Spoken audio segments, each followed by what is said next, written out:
ரொம்ப நாளைக்கு அப்புறம். சாரி, ஃபர்ஸ்ட் ஹாஃப் நல்லா இருக்கு. செகண்ட் ஹாஃப் எல்லாரும் நல்லா பண்ணியிருக்காங்க. சுந்தர்சி காம்பினேஷன் ரொம்ப நாளைக்கு அப்புறம் இன்ட்ரெஸ்டிங்காக இருக்கு. சாரி, ஆமாம், அவுட் அண்ட் அவுட் காமெடி படம். அதோட சேர்ந்து தேவையான அளவு ஆக்ஷனும் இருக்குது. ஒரு மசாலா படம், நல்ல மசாலா படம். மதகது வராதுக்கப்புறம் சுந்தர்சிக்கு ரொம்ப நாளைக்கு அப்புறம் வடிவேலோட காமெடி கொஞ்சம் ஒர்க் ஆச்சு. Family audience thank you. இல்லை, அது ஒரு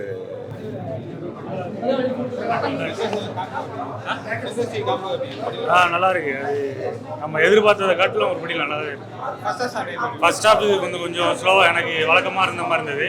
செகண்ட் ஹாஃப் கிளைமேக்ஸ் ரொம்ப எக்ஸலண்டாக இருந்தது. மியூசிக்கும் நல்லா இருந்தது. ஃபோட்டோகிராஃபிலேருந்து எல்லாமே சூப்பராக இருந்தது. ஃபர்ஸ்ட் ஹாஃப் என்னென்னா வழக்கமாக இருக்கிற சுந்தர்சி படம் மாதிரியே போயிட்டு இருந்தது. சில விஷயங்கள்லாம் யூகிக்கிற மாதிரி இருந்தது.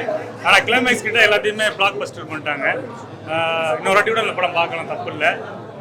ரொம்ப எக்ஸலண்டாக இருந்தது. அதுவும் வடிவேலு கிளைமேக்ஸில் தியேட்டர் சீன் ஒன்று இருக்கும். அதில் ஒரு பார்ட்டி வேஷம் போட்டிருப்பாங்க. அதெல்லாம் எக்ஸலண்டாக பண்ணிக்கிறாங்க. படம் நல்லா இருக்கு. ஃபேமிலி ஆடியன்ஸு கண்டிப்பாக பார்ப்பாங்க. குறிப்பாக குழந்தைங்க எல்லாம் விரும்பி பார்ப்பாங்க. அதளவுக்கு நல்லாவே இருக்கு.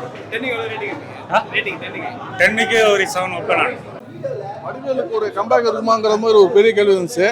2011 அவர் விஜயகாந்த் சார் ரொம்ப தவறாக பேசினதுக்கப்புறம் நிறைய பெரிய டேரக்டர்ஸ்லாம் அவர் வச்சு படமே பண்ணல. என்னடா சுந்தர்சி வடிவேலு வச்சு பண்ணுறாரு. ஏன்னா சுந்தர்சி பயங்கர காமெடி படங்களாக கொடுக்கக்கூடிய டேரக்டர். பட் இந்த படம் முடியும் போது என்ன ப்ரூவ் ஆயிருக்குன்னா, கண்டிப்பாக ஒரு வடிவேலால் காமெடி பண்ண முடியாதுங்கிறது ப்ரூவ் ஆயிடுச்சு. ஃபர்ஸ்ட் ஹாஃப்லாம் பார்த்தீங்கன்னா ஃபுல்லாக காமெடி ட்ரை பண்ணியிருக்காங்க. ஃபர்ஸ்ட் ஹாஃப் நம்மளால் உட்காந்து பார்க்க முடியல, அந்தளவுக்கு படம் லேகாக இருக்குது. ஏன்னா காமெடி சீக்வன்ஸ் எல்லாம் பார்த்தீங்கன்னா ரெண்டு விஷயம் இருக்குது. ஒன்று நிறைய இந்த பழைய விஷயங்கள் கொஞ்சம் ஞாபகம் வருது. யாருக்குமே வடிவேலில் சுந்தர்சி காம்போல வந்த படங்கள் கூட ஞாபகப்படுத்துது. தலைநகர் அதெல்லாம் ஞாபகப்படுத்துது. அதே மாதிரி பார்த்தீங்கன்னா வடிவேலுக்கு கொஞ்சம் ஏஜ் ஆயிடுச்சு. அவர் கொடுக்குற ரியாக்ஷன் எல்லாமே ரொம்ப ஸ்லோவாக கொடுக்குறாரு, ரொம்ப லேகாக கொடுக்குறாரு.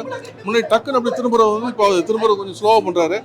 அங்கேயுமே ஒவ்வொரு அந்த காமெடியுமே இந்த டைமிங் மிஸ் ஆகும்போது நம்மளுக்கு சிரிப்பே வரல. செகண்ட் ஹாஃப் இது தனி படமாக நீங்கள் செகண்ட் ஹாஃப் பார்த்தீங்கன்னா ஒரு ஆவரேஜான படம்னு சொல்லலாம். ஓரளவுக்கு காமெடி செகண்ட் ஹாஃபில் ஓரளவுக்கு ஒரு ஒர்க் அவுட் இருக்குது. ரொம்ப சூப்பரான கதைன்னு சொல்ல முடியாது. ஓவரால் படம் கதை வைஸ் ஒரு ஏமாற்றம் தான்.